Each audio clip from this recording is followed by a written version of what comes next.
დღეს მე აქ შეკრიბეთ ძალიან საინტერესო თემაზე სასაუბროთ. დღეს მინდა გესაუბროთ თვისებაზე, რომელიც ცხოვრებაში ძალიან უკან გვხევს ადამიანებს. და მე პირადადაც ამ თვისებამ ყველაფრის სურვილი გამიქრო. და ეს არ არის სიზარმაცე, ნებისყოფის არქონა, შიში და ასე შემდეგ. თუმცა სანამ მაგაზე ვისაუბრებ, 21-ში მაქვს დაბადების დღე და მინდა რომ 21-მდე ავიდე 40,000 გამომწერამდე. ჩემი აზრით თავსებით შესაძლებელია, ხო და ამიტომ გადავწყვიტე რომ დღეიდან დავიწყო და ყოველ დღე დავდო 10 ვიდეო, რომელშიც დავძები და ვისაუბრებ სხვადასხვა თემებზე. ერთ ისტორიას მოვყვები. სტივ ჯობსი, ალბათ ყველა იცნობთ. სტივ ჯობს ჰქონდა ესეთი ახირებები, ყველაფერი უნდა და ყოფილიყო იდეალურად. კომპიუტერის შიგნით, სადაც არც ერთი მომხმარებელი არ ჩაიხედებოდა, სურდა რომ დედაპლატაზე ყველაფერი სიმეტრიულად ყოფილიყო დალაგებული, ყველაფერი ესთეტიურად ყოფილიყო. ერთხელ დაჟე ერთ კომპიუტერზე მოითხოვა, რომ საღებავი, რომელიც გარედან იყო წასმული ამ кейსზე, უნდა რომ შიგნიდანაც წაესვათ. ეს ყველაფერი რა თქმა უნდა უფრო ძვირიჯდებოდა და ადამიანები შიგნით არც ჩაიხედავდნენ და რა აზრი ქონდა. ალბათ უკვე მეხსოვთ ეს თვისება, რაზეც საუბრობ, არის პერფექციონიზმი. ისტორიაში ძალიან ბევრი პერფექციონისტი ცნობილი ადამიანი არსებობდა, მაგალითად ლეონარდო და ვინჩი, სტივ ჯობსი, ვიზეც უკვე ვისაუბრეთ, ბეთჰოვენი და შეიძლება იფიქრო, რომ რადგან ამ ადამიანებს ეს თვისება გააჩნდათ, ეს თვისება კარგია. მაგრამ ასე არ არის და რატომ ამას აგიხსნით? კერამიკის ქოთნების ოსტატმა, ვინც მოსწავლეებს ასწავლიდა კერამიკისგან როგორ შეექმნა რაღაც სხვადასხვა ნაკეთობები, ჯგუფი გაყო ორ ნაწილად. ორივე ნაწილს დაავალა კერამიკისგან ქოთნების შექმნა. თუმცა ერთ ნაწილს ქულას იმის მიხედვით უწერდა თუ რა რაოდენობის ქოთანს გააკეთებდა რაღაც კონკრეტულ დროში და მეორე ნაწილს ქულას იმის მიხედვით უწერდა თუ რამდენად კარგ და იდეალურ ქოთანს გააკეთებდა იგივე დროის მონაკვეთში. დაიწყეს ახლა კეთება და შედეგი. ყველაზე უცნაური რაც არის, ერთი გუნდი, რომელიც რაოდენობაზე იყო კონცენტრირებული და უბრალოდ აკეთებდა, არ აქცევდა ხარისხს ყურადღებას, მაგ ჯგუფმა ყველაზე ხარისხიანი ქოთნები დაამზადა. მეორე ჯგუფმა კი დაამზადა ერთი ქოთანი, კი ეგონათ რომ იდეალური იყო, მაგრამ ასე სულაც არ იყო. და რატომ მოხდა ახლა ეს? ისინი ვინც რაოდენობაზე იყვნენ კონცენტრირებულები, ქოთნებს ამზადებდნენ, არ უყურებდნენ იმას თუ რამდენად იდეალური იყო ეს ქოთანი, ცდიდნენ, რაღაცები შეიძლება ეშლებოდათ, არ გამოსდიოდათ, მაგრამ დროთა განმავლობაში პრაქტიკაში სწავლობდნენ. მეორე ჯგუფი კი სანამ ქოთანზე მუშაობას დაიწყებდა, მანამდე ფიქრობდა, გეგმავდა კონცეპტუალიზაციას უკეთებდა ამ ქოთანს და საბოლოო ჯამში ამდენმა რაღაცა ფიქრმა და დაგეგმვამ გამოვიწვია ის, რომ გააკეთეს ერთი ქოთანი, ეგონათ რომ იდეალური იყო, იმიტომ რომ ყველაფერი წინასწარ გაწერეს და გათვალეს, მაგრამ საბოლოო შედეგი დადგა ის, რომ იმ ხალხმა ვინც არ იყო ამ ყველაფერზე კონცენტრირებული და უბრალოდ აკეთებდა ბევრს, იმათმა უკეთესი ქოთნები შექმნეს. რა არის ამ ყველაფრის თავარი იდეა? თავარი იდეა ის არის, რომ როდესაც ადამიანი ხარ პერფექციონისტი, გინდა რომ რაღაც, რასაც აკეთებ, იდეალურად გააკეთო. კი არ იწყებ კეთებას უბრალოდ და შენს შეცდომებზე სწავლობ. არამედ გეგმავ წინასწარ, სანამ ყველაფერი იდეალურად არ გექნება დაგეგმილი, მანამდე არ იწყებ კეთებას და ასე შემდეგ. ეს კიდევ შენს განვითარებას ძალიან აფერხებს, რადგან ზოგადად ყველაფერს სწავლობ პრაქტიკით, ყველაფერს სწავლობ შეცდომების დაშვებით. დღე-დღე თუ ვიფიქრე იმაზე, რომ აი რაღაც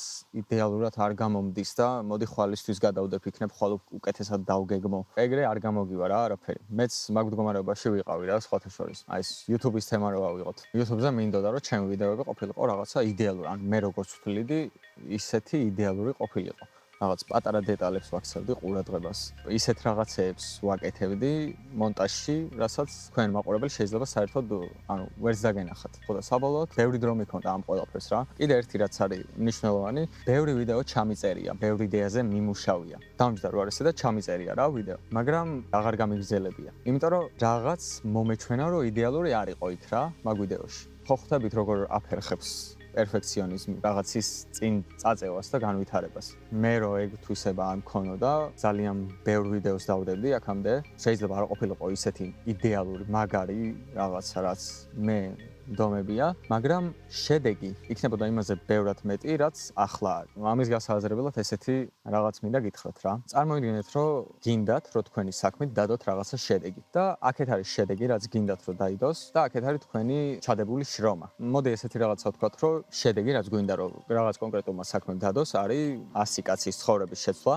და აქეთ არის ჩემი შრომა 1-დან 100%-მდე. 100% შრომა რო გავწიო და იდეალური რაღაც გავაკეთო, 100 ადამიანის ცხოვრება დიდი ალბათობით შევცვლი. მაგრამ ნახეთ ახლა ოდნავ რომ დავწიოთ ეს ჩადებული შრომა და ვთქვათ რომ 80% იდეალურად გავაკეთე საქმე. 80% შრომა გავწიე. აქეთ პირდაპირ პროპორციულად არ წამოვა ეს. 80 ადამიანის ცხოვრებას კი არ შევცვლი. 90-ის შეცვლის ეს ყველაფერი, იმიტომ რომ პირდაპირ პროპორციული არ არის ეს რა.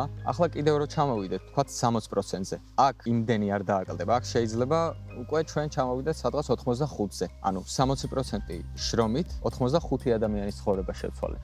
რეალურად ჩვენ გვიღირდა რომ ის 40% დაგვეწია, იმიტომ რომ აქეთ 40%-ით არ დაიწია შედეგი. შრომა დაიწია უფრო მეტად, ვიდრე შედეგი. ანუ ყველაზე ოპტიმალურად, ყველაზე ნაკლებ შრომაში მივიღეთ ყველაზე მეტი შედეგი. ზოგადად ეს ასე ხდება რა. ადამიანმა უნდა დაივიწყოს პერფექციონიზმი და ყოველთვის უნდა ეცადო, რომ ყველაზე ნაკლები შრომით შექმნა რაღაც კარგი, სადაც მიიღებ ყველაზე მეტ შედეგს.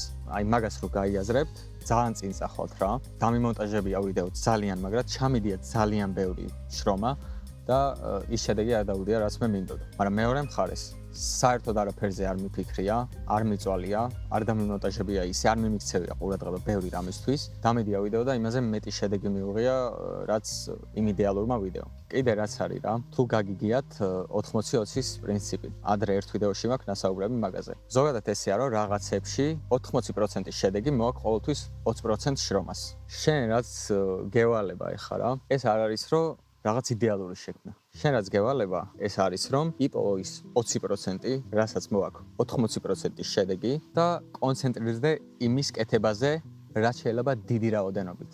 ზოგადად პერფექციონიზმი ხელს უშლის რაღაცის ბევრი რაოდენობით კეთებას. როგორც იმ ქოთნებს აკეთებდნენ, შენ ცდილობ რომ გააკეთო რაღაც ერთი და იდეალური. ყოველთვის ამბობენ ხოლმე, რომ ხარისხი რაოდენობას ჯობიაო, მაგრამ რეალურად ეს ასე საერთოდ არ არის. სხვანაირად არ გამიგოთ. იმას არ ვამბობ, რომ რაღაცა ნაგავი უნდა აკეთოთ ცხოვრებაში. არა, უნდა ეცადოთ თქვენ თავის განვითარებას ყოველთვის და პერფექციონიზმი არ ნიშნავს საკუთარი თავის განვითარებისკენ და გაუმჯობესებისკენ სწრაფოს. პერფექციონიზმი სულ სხვა რაღაცა არის. ზოგს შიშიც აქვს ხოლმე, რომ სხვამ არ გააკრიტიკოს. აი მე მაგალითად მქონია ეგ ყველაფერი რა. ვიდეო არ დამიდია, იმიტომ ან ბევრი მიფიქრია დადებაზე, იმიტომ რომ მეშინოდა რაც დამიწერს ხალხი ვთქვათ კომენტარებში ან რა რეაქცია ექნება და ასე შემდეგ. ხო და ამიტომ ვცდილობდი რომ ყველაფერი იდეალურად გამეკეთებინა. ეს ძალიან უკან მხევდა რა. სხვათა შორის ძალიან მაგარი ბიზნეს იდეა მომივიდა დღეს. ციგნები თუ ბოშები, როგორ დაუძახო უფრო ლამაზად არ ვიცი. ქალაქში რომ მოწყალებას ითხოვენ ხოლმე. ადრე მახსოვს, ნუ ქალაქში გადიოდნენ გზებზე იდგნენ ხოლმე რა და ეგენი ზოგადად ცხოვრობენ ლოტკინზე ცოტა იქეთ ბოლოში. და დღეს ლოტკინზევე გზაზე დავინახე როგორ ითხოვდა მოწყალებას ერთ-ერთი ამ ადამიანების წარმომადგენელი და ესეთ რაღაცაზე დავფიქრდი რა. ადრე თუ უწევდათ ქალაქში ჩასვლა, ეხლა ზოგიერთ სამსახური გადმოეწია. ანუ სახლთან უფრო ახლოს აქვს და რატო? იმიტომ რომ იქ იმ ადგილას ადრე წლების წინ რომ არაფერი არ იყო, დღეს უკვე რაღაცა ბიზნესები, კვების ობიექტები და ანუ მოიხოდა რა ადგილი. და ესეთ რაღაცაზე დავფიქრდი. თუ ამ ადამიანებს მივცემთ GPS-ებს, ვთქვათ, რომ დაიმაგრონ და გადავუხდით რაღაც თანხას თვეში, ვთქვათ, 50 ლარს. ამ ყველაფრით გავაკონტროლებთ, სად დგანან, როგორ გადაადგილდებიან დროთა განმავლობაში, ვთქვათ, წინა წელს სად იდგნენ ხოლმე მოწყალების სათხოვნელად. ამ წელს სად დგანან. ამ ინფორმაციების შეკრებით შეგვიძლია რომ გამოვიცნოთ, სად შეიძლება იყოს უკეთესი ინვესტირება. მაგალითად, იქ ლოტკინზე ადრე ხო არაფერი არ იყო. 3 წლის წინ ნახე პირველად, რომ ეს ადამიანები იდგნენ იქ და მოწყალებას ითხოვდნენ და ამ 3 წლის განმავლობაში იმ ადგილზე იმდენი ახალი ობიექტი და ბიზნესი გაიხსნა, რომ რავი, წინასწარ რო გცოდნოდა ეგ ყველაფერი, შეიძლებოდა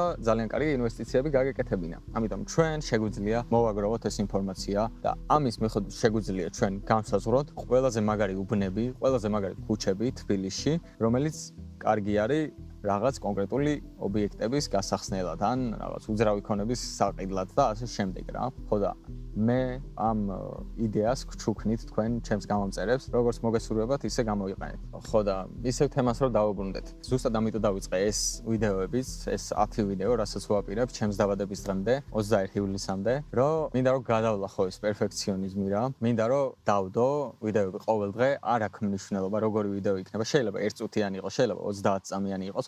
უბრალოდ მინდა რომ ყოველ დღე დავდო. ანუ რაოდენობა 10 წელი მინდა რომ გავაკეთო. საბოლოოდ მივხვდი რომ თუ რაღაცას აკეთებ, არ არის საჭირო რომ იდეალური იყოს. თავარია რომ ის 20% იპოვო, რაც შედეგის 80%-ს გაძლევს, იპოვო ის ოპტიმალური წერტილი, სადაც ყველაზე ნაკლები შრომით გამოგდის კარგი რაღაც და ყველაზე მეტი შედეგი და უბრალოდ უნდა აკეთო დიდი რაოდენობით ეგ ყველაფერი, როცა მაგ ყველაფერს იპოვე. ეს არის ნებისმიერ სფეროში ყველგან ყველაზე მარტივი ჭეშმარიტება. ამიტომ არ მიცეთ თქვენს პერფექციონიზმს იმის უფლება, რომ ცხოვრებაში უკან დაგხიოთ. დღესთვის სულ ეს იყო, აბა თქვენ იცით ძალიან მევასები.